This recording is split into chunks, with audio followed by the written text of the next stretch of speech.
আমরা যখন কম্পিউটারের এরকম মনিটরের ডিসপ্লেতে চলে আসলাম, হ্যাঁ, স্ক্রিন দেখা যাচ্ছে তো? হুম। আচ্ছা, তখন আমরা কি একটা নির্দিষ্ট জিমেইলের আন্ডারে এখানে কি করি? সাইন ইন করি, তাই তো? আচ্ছা, এই সাইন ইন করার পরে আমাদের সবার যদি মনিটরের দিকে তাকাই এরকম একটা প্ল্যাটফর্ম চলে আসে, অর্থাৎ ওপরে হচ্ছে কি সার্চ আইকন নামে একটা বা সার্চ বার থাকে, ঠিক আছে? নিচের যে অংশটা আমরা দেখতে পাচ্ছি, যেমন এখানে লাইক শট লেখা আছে, গুগল ড্রাইভ লিংক লেখা আছে, ঠিক আছে? এইগুলো হচ্ছে কি, এগুলাকে বলা হচ্ছে বুকমার্ক। কি বলা হয়? বুকমার্ক। বুকমার্ক বার, এটাকে কি বলা হয়? বুকমার্ক বার। ঠিক আছে, আর উপরের যে জায়গাটা সেটাকে কি বলা হচ্ছে? Search bar. কি বলা হয়? Search bar. একটু কি ক্লিয়ার সবাই? আচ্ছা, উপরের যে অংশটা সেটা সার্চ বার, আর নিচে যে অংশটা সেটা হচ্ছে বুকমার্ক বার। যখন আপনি একেবারে নতুন একটা কম্পিউটারে বসবেন বা একেবারে এরকম ফ্রেশ, হ্যাঁ, তখন দেখবেন যে এই বুকমার্ক বারটা থাকে না, এই জায়গাটা একেবারে খালি থাকে। এই বুকমার্কিংটা আমাদেরকে করতে হয়। একটু কি ক্লিয়ার? এখন আমাদের যত ধরনের কিছু জানার দরকার হয় তখন আমরা কোথায় যে সার্চ দিব? এই সার্চ বারে। যেমন কিছুক্ষণ আগে আমি যখন কম্পিউটার হার্ডওয়্যার এন্ড সফটওয়্যার লিখে সার্চ করেছিলাম, এই জায়গা থেকে কিন্তু কি করেছিলাম? সার্চ করেছিলাম। ঠিক আছে? আচ্ছা, এখন দেখেন, কথা হচ্ছে যে এই যে সার্চ ইঞ্জিনের যে বিষয়টা, সার্চ ইঞ্জিনটা কি শুধুমাত্র গুগল কি একমাত্র সার্চ ইঞ্জিন? না, গুগল ছাড়া আরো বিভিন্ন ধরনের সার্চ ইঞ্জিন রয়েছে, তাই না? আচ্ছা, তাহলে যেহেতু আমাদের জিমেইলটা আসলে কোন জায়গা থেকে আমরা সাইন ইন করেছি, যেহেতু জিমেইলটা হচ্ছে গুগলের প্রোডাক্ট বা গুগলের একটা অংশ, এই জন্য আমরা এখানে সার্চ দিলে এই যে জি আইকনটা দেখা যাচ্ছে, তার মানে এটা গুগলের অংশ, তাই তো? আমাদের জিমেইলটা কি এই গুগলেরই একটা অংশ। ঠিক আছে, আর বুকমার্ক বারের কথা বললাম, আমরা যেমন আপনাদেরকে গত ক্লাসে বলেছিলাম, আমরা চাইলে হোয়াটসঅ্যাপটাকে কি করতে পারি? আমাদের এই জিমেইলের আন্ডারে লগ ইন করে নিতে পারি, তাই না? যেমন আপনারা ফোন থেকে হয়তো ওই যে মিট লিংকটা দেওয়া হচ্ছে ওইটাকে দেখতেছেন, দেখে সেখানে ওই যে ওইভাবে প্রসেসিং মোবাইল থেকে দেখে আপনাদের পাসওয়ার্ড দিচ্ছেন, ইউজার আইডি দিচ্ছেন, তারপর কি করতেছেন? ক্লাসে ঢুকতেছেন। কিন্তু পিসি থেকে আপনি কি করতে পারেন? ডাইরেক্ট এইখানে যদি আমার বুকমার্ক করা থাকে, লগ ইন করা থাকে সেই অ্যাপটা, তাহলে ডিরেক্ট কাজ করতে পারবো। একটু কি বুঝতে পেরেছি? আচ্ছা, হোয়াটসঅ্যাপটা লগ ইন করার ক্ষেত্রে আমরা যদি বলি যে হোয়াটসঅ্যাপ লিখে ওই দিন সার্চ করেছিলাম, তাই না? আচ্ছা, এই হোয়াটসঅ্যাপ আইকনে এখন যদি আসি, তাহলে এই ডান পাশে দেখেন লগ ইন নামে একটা অপশন আছে, আছে লগ ইন।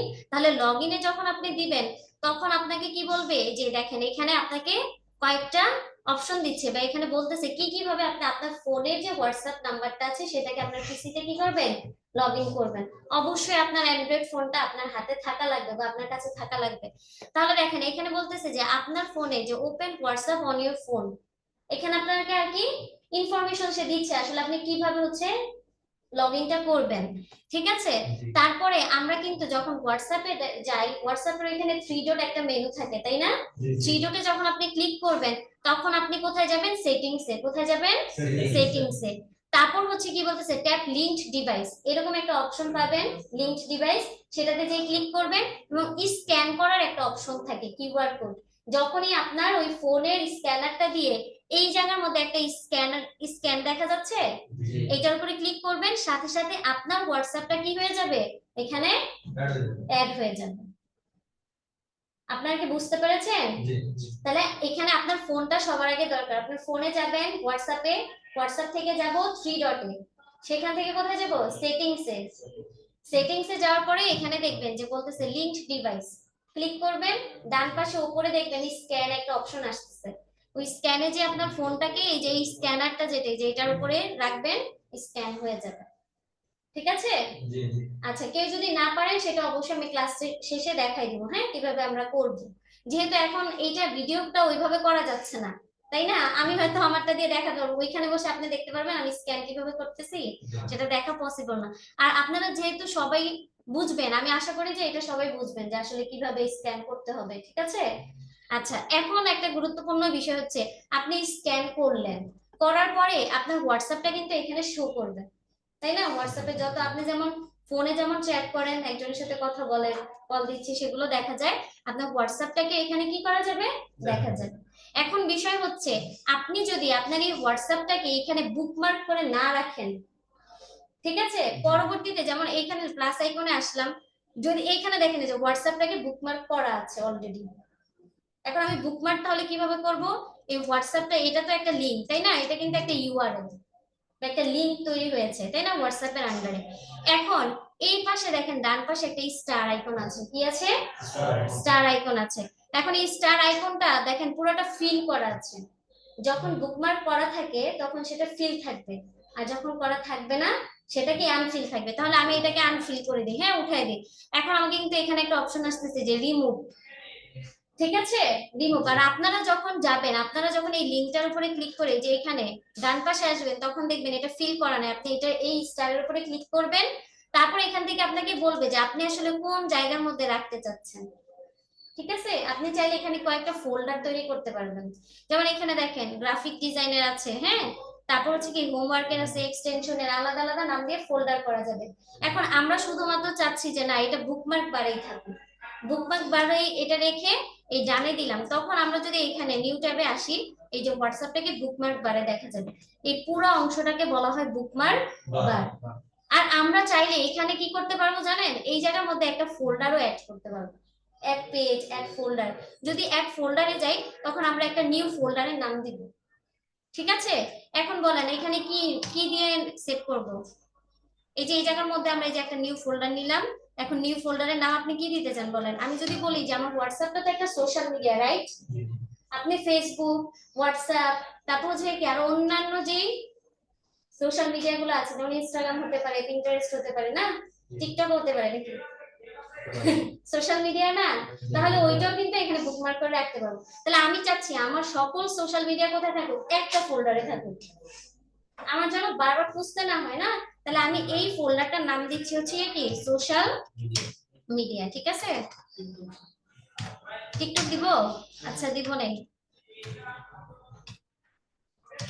যদি আমি টিকটক ইউজার না, আপনাদের জন্য দিব, সমস্যা নেই। আচ্ছা তাহলে এখন সেভ দিলাম।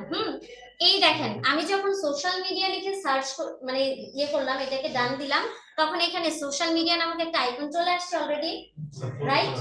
ফোল্ডারটা তাহলে ক্রিয়েট হয়ে গেল। তাহলে আমরা কি পারবো যে বুকমার্ক বারের মধ্যে কিভাবে একটা ফোল্ডার ক্রিয়েট করতে হয়? হ্যাঁ, এখন এটা সুন্দর হলো না যে সোশ্যাল মিডিয়া যে বিষয়গুলো আছে সব আমি এটার ভেতরে রাখবো। আমি যদি এটার মধ্যে ক্লিক করি তাহলে দেখেন ওপেন অলে যদি যাই, এটার মধ্যে কিন্তু অলরেডি কিছু নাই, এটা কিন্তু ফাঁকা তাই না, এটা একেবারে ফাঁকা। এখন ধরেন আমি চাচ্ছি কি আমার এই যে হোয়াটসঅ্যাপটা যেটা আছে, এই যে এটাকে আমি কি করতে চেয়েছিলাম, বুকমার্ক করব।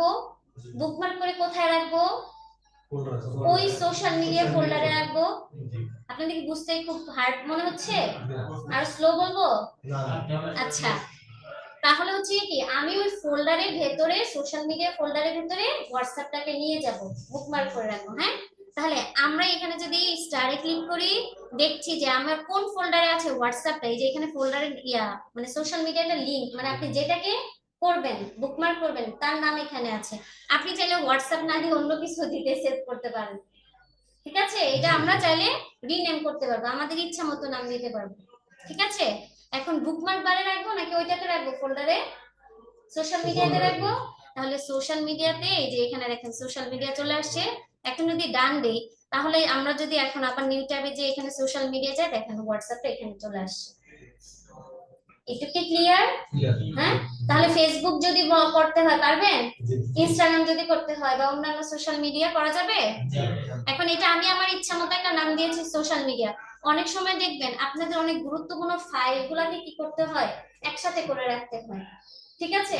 এখন আমরা চাইলে হোয়াটসঅ্যাপ যে এখানে লিখতাম, হ্যাঁ সার্চ বারে হোয়াটসঅ্যাপ লিখতাম, সেটা আসতো এখান থেকে, আমরা আবার ওটার মধ্যে ক্লিক করতাম, তাহলে অনেক সময় লাগতো না। কিন্তু যখন আপনি সুশৃঙ্খল ভাবে একটা জিনিস সাজায় রাখবেন, আপনার সময়টাও কি হবে, কম লাগবে। আপনি জাস্ট জানেন যে আমার সোশ্যাল মিডিয়ার মধ্যে হোয়াটসঅ্যাপ আছে, তাহলে এখানে গেলাম, এখান থেকে ডাইরেক্ট আপনি হোয়াটসঅ্যাপে ঢুকে যাবেন, ঠিক আছে। আর সবার আগে কি করবেন, এখানে লিংক করে নেবেন। যখন আপনি এটা স্ক্যান করে নেবেন ডাইরেক্ট অটোমেটিক আপনার ফোনে যেমন হোয়াটসঅ্যাপের মধ্যে ঢুকলেই সব নোটিফিকেশন চলে আসে, তারপর চ্যাট বক্স চলে আসে, এখানে কিন্তু সেরকম চলে আসবে। তাহলে আজকে বাসায় যে কি করবেন, হোয়াটসঅ্যাপটাকে লিংক করে নেবেন আপনার এই পিসির মধ্যে, ঠিক আছে, জিমেইলের আন্ডারে। একটু কি ক্লিয়ার? আচ্ছা তাহলে অন্যান্য যে সোশ্যাল মিডিয়া গুলো আছে আমরা পারবো বুকমার্ক করতে? কারো কোনো সমস্যা হবে না।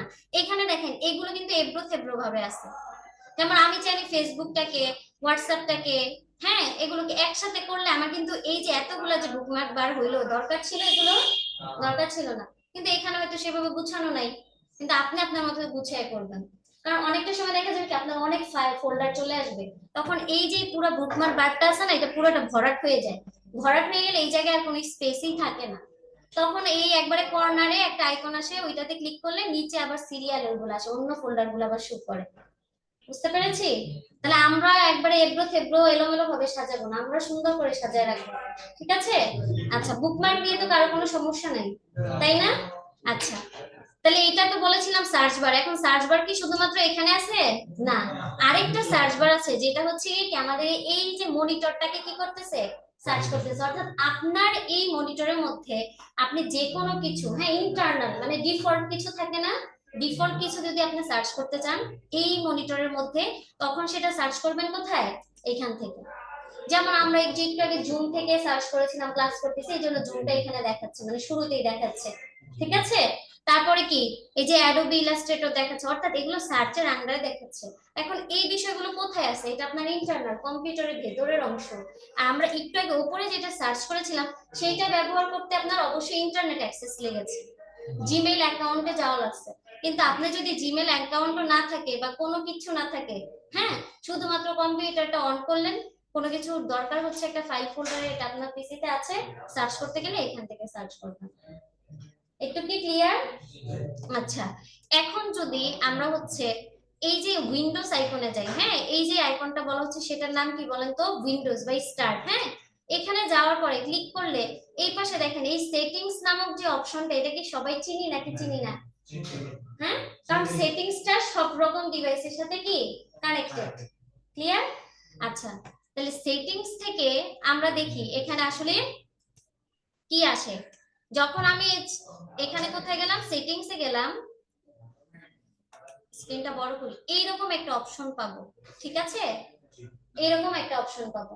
সেটিংস এর মধ্যে আসলে সব উপাদানগুলো, সব ধরনের কি আছে, ইন্টারনাল যাবতীয় এই পিসির, আপনার পিসি, এটা আমার পিসি যে দেখাচ্ছে সেরকম না, আপনার পিসিতে যত ইন্টারনাল জিনিসগুলো আছে সবগুলো কিন্তু এখানে অন্তর্ভুক্ত থাকবে। একটু কি ক্লিয়ার? এখন দেখেন, আমি এই কম্পিউটারটা নিয়ে কাজ করতেছি, হ্যাঁ, আপনার একটা ফোন আছে, আপনারা একটা মোবাইল ইউজ করতেছেন, এই প্রত্যেকটা মোবাইলে আমি শুরুতেই বলেছিলাম একটা ভার্সন আছে, তাই না? আপনার ফ্রেন্ড আপনাকে জিজ্ঞেস করতেছে, ঠিক আছে, নাহিন স্যার ওই যে তুবার স্যারকে বলে, এই তুমি কি ফোন ইউজ করো, এরকম বলে না? একজন আরেকজনকে তো আমরা বলি যে আপনার ফোনের মডেল কি বা ভার্সন কি, তখন কিন্তু সে বলে হয়তো আইফোন বা এইটা। হ্যাঁ, তাহলে আপনার কিন্তু জানা দরকার অ্যাজ এ কম্পিউটার ইউজার, আপনার কম্পিউটারটা আসলে কি কনফিগারেশনে, কোন কোম্পানি, এটার স্টোরেজ কত, তাই না, এটা কিভাবে কাজ করতেছে, এটা জানা দরকার নাকি দরকার নাই? হ্যাঁ, এটা দরকার আছে। অথবা অন্য একজন আপনাকে বললো, সে কিছুই জানে না, আপনি তো এখানে বেসিক ক্লাস করতে আসছেন, মানে একটা সময় পরে তো আপনিও হয়তো অন্যকে শেখাবেন, তখন আপনাকে যদি বলে যে বলেন তো এই কম্পিউটারটার কনফিগারেশন কি, তখন আপনি কোথায় যাবেন? এই সেটিংসে আসবেন। আসার পরে এখানে একটা অপশন দেখবেন যে সিস্টেম নামক ডিভাইস। ঠিক আছে, এখানে কি আছে? সিস্টেম নামক একটা আইকন আছে। এই সিস্টেম থেকে আমরা যে কোনো ধরনের, যেমন এই যে ডিসপ্লে, সাউন্ড, নোটিফিকেশন, ঠিক আছে, এগুলো সবগুলো এই জায়গা থেকে কি করতে পারবো, আমাদের যা দরকার, অর্থাৎ আমরা ডিসপ্লেটা চেঞ্জ করতে পারবো, হ্যাঁ, সাউন্ডটাকে বাড়াতে পারবো, কমাতে পারবো, এই বিষয়গুলো এখানে অ্যাডজাস্ট। হ্যাঁ, তাহলে আমরা যদি এখানে যাই, তাহলে দেখেন সর্বপ্রথম যে অংশটা দেখাচ্ছে সেটা হচ্ছে কি, ডিসপ্লে। আপনারা কি স্ক্রিন দেখতেছেন?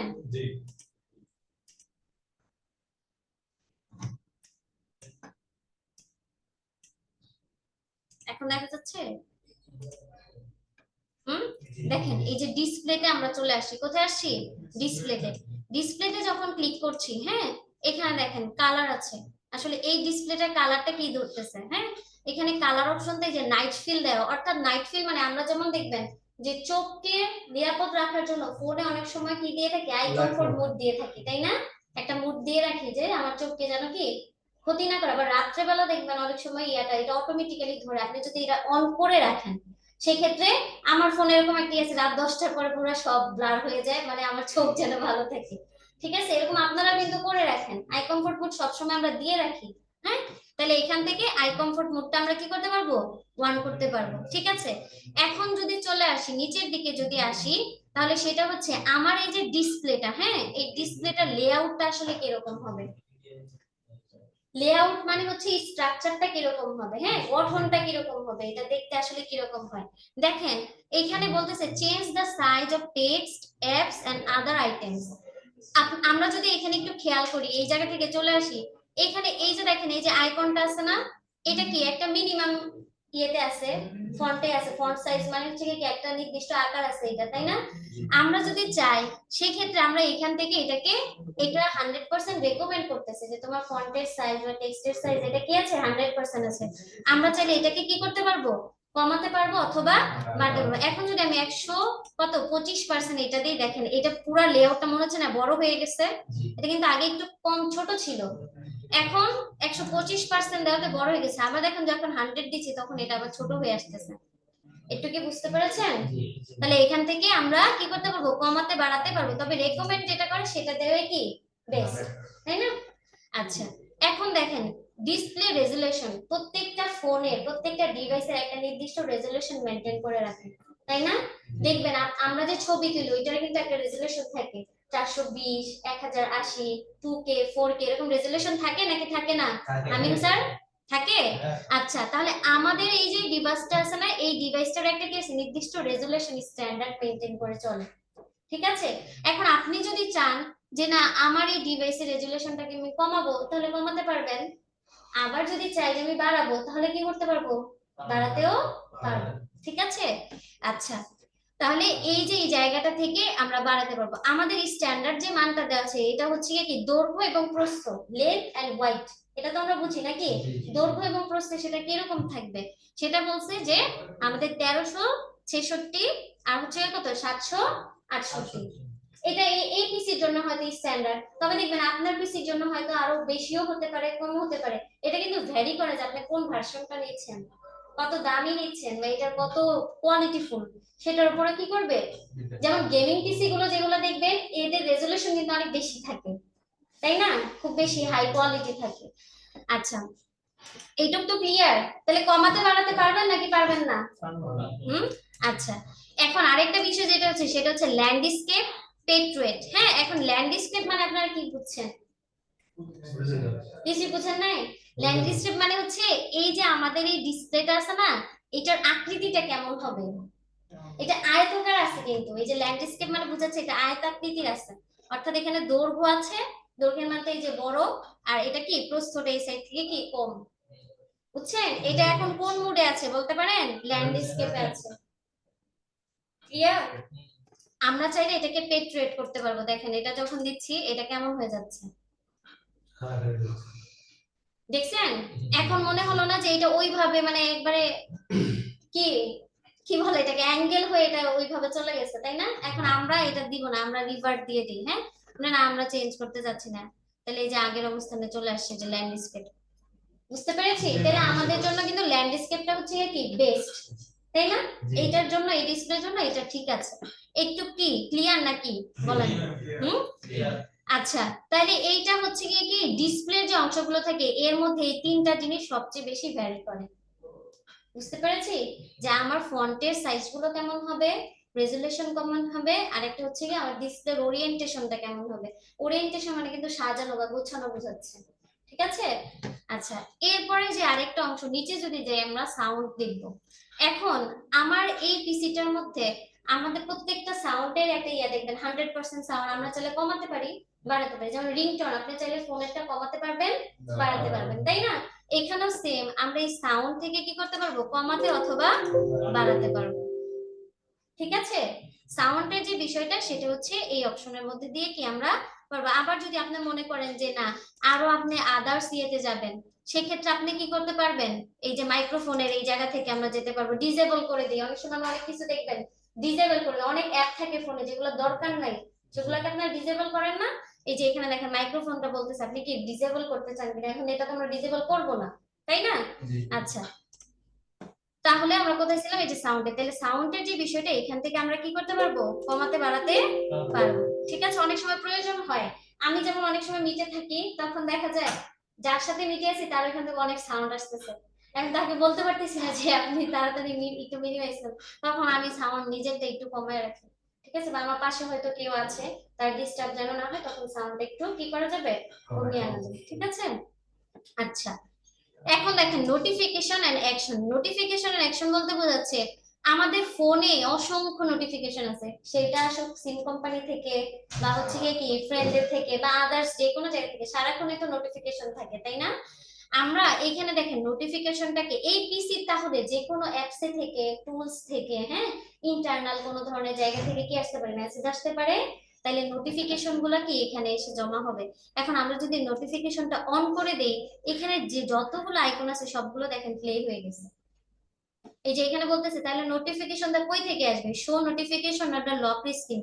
যখন স্ক্রিনটা লক থাকে, অনেক সময় আমরা দেখবেন ফোন কিন্তু lock, home screen lock screen থাকে, তারপর আপনার কাছে অনেক সময় মেসেজ চলে আসে, লক থাকলে ওইটা উপর দিয়ে দেখা যায় এই ফ্রেন্ড এই মেসেজটা দিছে, তাই না? এরকম দেখা যায় না? তাহলে এখানে যদি নোটিফিকেশনটা অন করে দেই, আমি হয়তো পিসিতে কাজ করতেছি বা এটা লক আছে পিসিটা, তারপর এখানে কি দেখতে পারবেন, নোটিফিকেশন চলে আসবে। হ্যাঁ, আপনারা যদি কারো দরকার হয় যে না আমি কি কি চাচ্ছি না নোটিফিকেশন না আসুক, সেক্ষেত্রে আপনারা কি করে দেন, অফ করে দিবেন। কিন্তু একটা বিষয় হচ্ছে যে আপনি নোটিফিকেশন অফ করলে শুধুমাত্র এই যে উপরের তিনটা অপশন থেকে আপনার কাছে নোটিফিকেশন আসছে না, কিন্তু বাকি যে ইন্টারনাল এই যে অনেক ধরনের উইন্ডোজ এর মধ্যে আপনার রিস্ক হইতে পারে, ভাইরাস ইস্যুস হইতে পারে, তখন অবশ্যই সেই ইন্টারনালি আপনাকে জানাবে যে তোমার কি হচ্ছে, এখানে ওদের ভাইরাস ডিটেলস হচ্ছে বা বিভিন্ন ধরনের সমস্যা হচ্ছে, ওরা কিন্তু সেই জিনিসটা আপনাকে সিকিউর করবে। ঠিক আছে। আর আদার্স যে সাইট গুলো থেকে, যেমন সাউন্ড থেকে, হ্যাঁ, বিভিন্ন আপনার অ্যাপস থেকে বা হচ্ছে গিয়ে অন্য যে কোনো নোটিফিকেশন আসলে সেটা যদি অন করে রাখেন, এই তিনটা নোটিফিকেশন এক্সট্রা ভাবে আপনাকে কি দেখাবে। আর যদি অফ করে দিই, ইন্টারনাল যে কোনো ধরনের নোটিফিকেশন আসবে, বাইরের অংশ থেকে নোটিফিকেশন আসবে না। একটু কি ক্লিয়ার? হুম। আচ্ছা, এই ফোকাসড অ্যাসিস যেটা, এটা হচ্ছে নোটিফিকেশনের মধ্যেই কি অন্তর্ভুক্ত, আমরা এটা কি করে দেই, অফ করে দেই। ঠিক আছে। আচ্ছা, এখন সবচেয়ে গুরুত্বপূর্ণ যে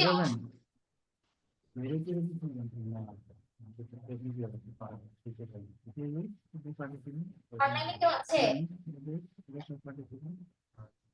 আচ্ছা, এখন সবচেয়ে গুরুত্বপূর্ণ অংশ যেটা, সেটা হচ্ছে পাওয়ার এন্ড কি স্লিপ। এখন পাওয়ার এই স্লিপটা আমরা যদি এইখান থেকে না আসি, এইখানে ক্লিক করি, আচ্ছা, যদি এইখানে দেখি, এখানে কিন্তু এই যে পাওয়ার অংশটা আছে, ঠিক আছে, এই পাওয়ার অংশটা আবার আমরা সেটিংস এটাতে একটু দেখব। ঠিক আছে। এখন পাওয়ার এন্ড স্লিপ এইটার একটা গুরুত্বপূর্ণ অংশ যদি আমরা হচ্ছে এই আইকন থেকে দেখাই, এখানে আপনি এখানে দেখেন এই যে স্লিপ, হাইবারনেট, শাটডাউন, রিস্টার্ট। আপনারা যখন পিসিটা অন করেন, অফ করতে যখন যান, তখন কিন্তু এখানে ক্লিক করেন, ঠিক আছে, তারপর এই এই অংশটাতে এই আইকনে ক্লিক করেন, করার পরে কোথায় যান, এই পাওয়ার অপশনে যাওয়ার পরে আপনারা শাটডাউন দিয়ে দেন। এখন শাটডাউন দিয়ে দিচ্ছি, পাশাপাশি আপনারা দেখেন উপরে একটা স্লিপ লেখা অংশ আছে, হাইবারনেট অংশ আছে, আবার রিস্টার্ট আছে, তাই না? এগুলো আপনি চাইলে হাইড করে দিতে পারেন, এখানে থাকবে না। আবার এখানে আনতেও পারেন, যেমন এখানে অলরেডি আছে, স্লিপ আছে, হাইবারনেট আছে, শাটডাউন আছে, ঠিক আছে, এগুলো এখানে আছে। আপনি চাইলে হাইড করে দিতে পারবেন বা এটা রাখবেন না। এখন রাখাটা জরুরি। এখন তাহলে স্লিপটা কি, হাইবারনেট কি, ঠিক আছে, তারপর রিস্টার্ট, এগুলো কি জানা জরুরি না আমার? আচ্ছা, এখন স্লিপ যেটা, এটা হচ্ছে কি